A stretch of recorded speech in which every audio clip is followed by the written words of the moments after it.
शमशेर एक बेहतरीन बावर्ची था। वो अपना काम बहुत मेहनत से करता था, लेकिन फिर भी वो अपने परिवार के सभी सदस्यों का पेट नहीं भर पा रहा था। ऐसा इसलिए था क्योंकि शमशेर का परिवार बहुत बड़ा था। परिवार में उसके बूढ़े माँ बाप, पत्नी कम्मो और 3 बच्चे थे। इसके अलावा शमशेर का बड़ा भाई सतवीर और उसके बीवी बच्चे भी साथ ही रहते थे। घर में कमाने वाला अकेला शमशेर ही था, क्योंकि शमशेर के पिता अपनी बीमारी के चलते बिस्तर पर थे और बड़ा भाई सतवीर एक नंबर का निकम्मा था। भैया उठो, चलो मेरे साथ। सुना है नुक्कड़ वाले ढाबे में रसोइये की जगह खाली है। ढाबे के मालिक से मेरी अच्छी बनती है। मैं वहां आपकी बात करवा देता हूँ। आपको वहां जरूर काम मिल जाएगा। मैं तुझे रसोइया दिखाई देता हूँ क्या है? और वो भी उस खड़ूस रामलाल के ढाबे पर। तुझे पता है ना, मेरा 36 का आंकड़ा है उससे। उफ़ो भैया, ऐसा सोचोगे तो फिर मिल गई आपको नौकरी। हाँ तो नौकरी करनी किससे? मैं तो पैदा ही मालिक बनकर हुआ था। सुन मेरी बात, तू भी ये होटल में खाना बनाने का काम छोड़ और चल, दोनों भाई मिलकर नया ढाबा खोलते हैं। 2-4 कारीगर रख लेंगे जो सारा दिन खाना बनाएंगे और ग्राहकों को खिलाएंगे भी। अच्छा, और हम क्या करेंगे? नोट गिनेंगे और क्या। सच में शमशेर, तू ना बड़ा ही बुद्धू है भाई। मैं बुद्धू ही सही भैया, पर आपकी तरह फेंकू नहीं हूँ। नया ढाबा खोलने की बात करते हो, जरा ये तो बताओ, इसके लिए पैसे कहाँ से आएंगे? और कारीगर, वो क्या मुफ्त में काम करेंगे हमारे लिए? और तू इस सब की चिंता मत कर, मैंने सब सोच लिया है। और सच बताऊं तो नया ढाबा खोलने की तैयारी भी शुरू कर दी है मैंने। है क्या? क्या मतलब? मुझे सब साफ साफ बताइए, जल्दी बताइए। अरे वो अपने गांव की जो पुश्तैनी जमीन थी ना, मैंने उसका सौदा पक्का कर दिया है। अगले हफ्ते तक पूरे पैसे मिल जाएंगे। उसके बाद कागजी कार्रवाई, बस फिर समझ ले कि खुल गया अपना ढाबा। हाय रब्बा, ये क्या कर दिया भैया? ले दे के एक वही जमीन तो थी अपने पास और आपने उसे भी बेच दिया। कम से कम एक बार मुझसे तो पूछ लेते। ओए तू चुप कर, ये मत भूल कि बड़ा भाई हूं मैं। पुश्तैनी जमीन का क्या करना है और क्या नहीं, ये मैं तय करूंगा, तू नहीं, समझा? और हाँ, एक बात और सुन ले, नए ढाबे में हिस्सेदारी चाहिए तो चुपचाप मेरी मदद करने आ जाइयो, वरना एक फूटी कौड़ी नहीं मिलेगी तुझे, याद रख। सतवीर ने शमशेर के सामने कोई रास्ता नहीं छोड़ा। मजबूर होकर उसे सतवीर की बात माननी ही पड़ी और कुछ ही दिनों के अंदर दोनों भाइयों ने मिलकर नया ढाबा खोल लिया। हालांकि जमीन बेचकर सिर्फ ढाबा ही शुरू हो पाया। कारीगरों को नौकरी पर रखने लायक पैसे अब भी नहीं थे। भैया कोई बात नहीं, हम मिलकर खाना बनाएंगे। आप देखना, अपना ढाबा बहुत अच्छा चलेगा। अब लेकिन दोनों अगर खाना बनाने में ही लग जाएंगे तो गल्ला कौन संभालेगा? अब तू अंदर का काम संभाल और मैं गल्ला संभालता हूँ। और ऐसा कर, कम्मों को भी बुला ले घर से, मेरी मदद कर देगी। शमशेर ने सतवीर को कुछ नहीं कहा और चुपचाप खाना बनाने लगा। उसकी पत्नी कम्मो और उसके बच्चे भी उसकी मदद करने लगे।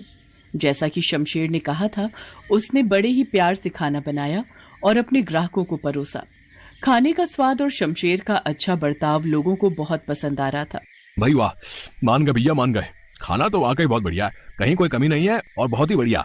अब से जब भी यहाँ से गुजरेंगे, खाना आपके हाथों का ही खाएंगे। Bye God. जी, आपका हमेशा स्वागत है। बहुत ही कम समय में ढाबा बढ़िया चलने लगा। हालांकि इसके पीछे सिर्फ शमशेर की ही मेहनत थी। उसका बड़ा भाई सतवीर तो सारा दिन गल्ले पर बैठा सुस्ताता रहता था। शमशेर को ये सब खलता जरूर था, लेकिन उसने लड़ाई के डर से कभी कुछ नहीं कहा। फिर एक दिन, ए शमशेर, चल भाई, काम समेट ले, अब ढाबा बंद करते हैं। नहीं भैया, अभी ज्यादा अंधेरा नहीं हुआ है। शहर से आखिरी बस आने ही वाली होगी।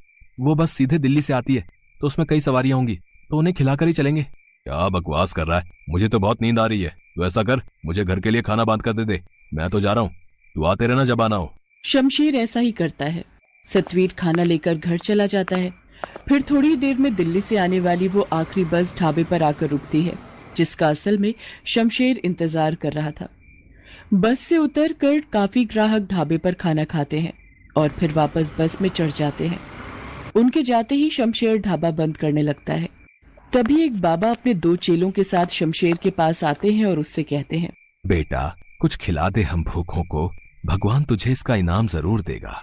बाबा को देखकर साफ पता चल रहा था कि उनके पास खाने के बदले देने के लिए पैसे नहीं हैं।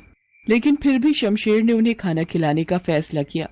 उसने जैसे ही खाना परोसने के लिए बर्तन खोला तो देखा कि खाना तो बहुत कम ही बचा था।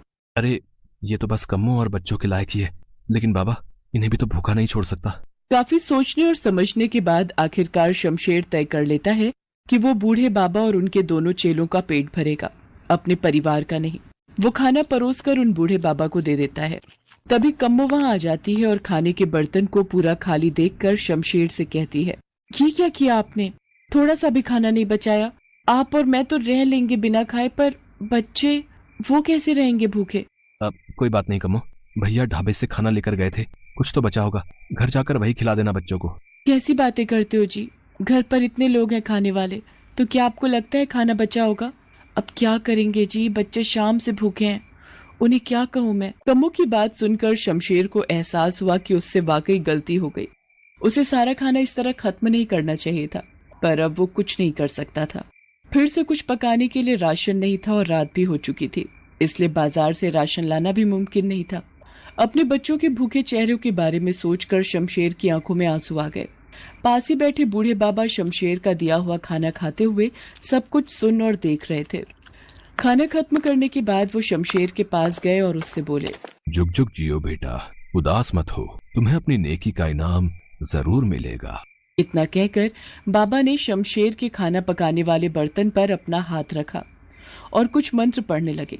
फिर उन्होंने शमशेर से उस बर्तन पर हाथ रखने को कहा। शमशेर को कुछ समझ नहीं आ रहा था, लेकिन फिर भी उसने बर्तन पर हाथ रख दिया। इसके बाद, जब तुमने इतनों का पेट भरा है तो तुम्हारे बच्चे भूखे कैसे रह सकते हैं? इस बर्तन को खोलो। बाबा के कहने पर शमशेर ने जैसे ही बर्तन के ऊपर का ढक्कन हटाया तो उसे अपनी आंखों पर विश्वास नहीं हुआ। बर्तन खाने से पूरी तरह भरा हुआ था। बाबा, ये कैसा चमत्कार है? नहीं, ये चमत्कार नहीं, बल्कि आशीर्वाद है तुम्हारे लिए। अब से ये बर्तन हमेशा तुम्हारा कहा मानेगा। तुम इस पर हाथ रखोगे तो ये खुद ब खुद खाने से भर जाएगा, और जब तक तुम इसके ऊपर फिर से हाथ रखकर इसे रुकने को नहीं कहोगे, इसके अंदर का खाना कभी खत्म नहीं होगा। बहुत बहुत शुक्रिया बाबा, आप नहीं जानते आपने कितनी बड़ी मदद की है मेरी। मदद तो तुम करते आए हो। मैंने देखा तुमने उस बस से उतरे मेरे जैसे कई लोगों को मुफ्त में खाना खिलाया, जिनके पास तुम्हें देने के लिए पैसे नहीं थे, बावजूद इसके कि खुद तुम्हारा परिवार भूखा था। बस इसी तरह हमेशा जरूरतमंदों की मदद करते रहना बेटा, और ये जादुई बर्तन हमेशा तुम्हारा साथ देता रहेगा। पर हां, याद रहे, अगर कभी मन को लालच घेरे या फिर किसी को धोखा दिया तो ये बर्तन कभी तुम्हारा साथ नहीं देगा। जी बाबा जी, मैं समझ गया कि मुझे अब क्या करना है। शमशेर को आशीर्वाद देकर वो बाबा अपने चेलों के साथ वहां से चले गए। वास्तव में उस जादुई बर्तन ने शमशेर की जिंदगी बदल दी। अब उसे सारा दिन भट्टी के सामने खाना पकाने की जरूरत नहीं थी।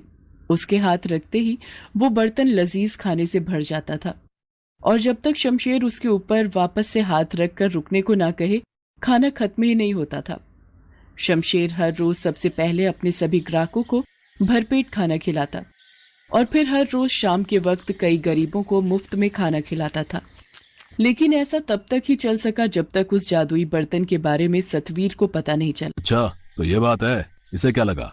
ये नहीं बताएगा तो मुझे कुछ पता नहीं चलेगा। ये जादुई बर्तन इसके पास नहीं होना चाहिए। इस बेवकूफ को क्या पता इसका सही इस्तेमाल कैसे करना है। सतवीर ने बड़ी चालाकी से शमशेर को किसी काम के बहाने घर भेज दिया। शमशेर ने जाने से पहले बर्तन के ऊपर हाथ रखकर उसे रुकने का इशारा कर दिया था। फिर उसके वहां से जाते ही सतवीर ने सबसे पहले तो इस जादुई बर्तन को पूरी तरह खाली किया और फिर उसमें एक सोने का सिक्का डाल दिया। फिर उस बर्तन को बंद करके उसके ऊपर हाथ रख दिया। सतवीर को उम्मीद थी कि वो बर्तन खाने की तरह ही सोने के सिक्कों से भी भर जाएगा, लेकिन ये सिर्फ उसकी सोच थी। ये क्या? इसमें तो मेरा सिक्का भी नहीं है। ये तो धोखा है। शमशेर ने गुस्से में उस बर्तन को जमीन पर दे मारा, जिसके बाद उस बर्तन के टुकड़े टुकड़े हो गए। तब तक वहां शमशेर भी आ पहुंचा। बर्तन को टूटा हुआ देखकर वो सब कुछ समझ गया। शमशेर को गुस्सा तो बहुत आ रहा था, लेकिन फिर भी उसने सब्र से काम लिया। उसने सतवीर से कुछ नहीं कहा, बल्कि उसी वक्त उसने सतवीर से अलग होने का फैसला कर लिया। सतवीर ने उसे रोकने की बहुत कोशिश की, लेकिन इस बार शमशेर जिद पर अड़ गया।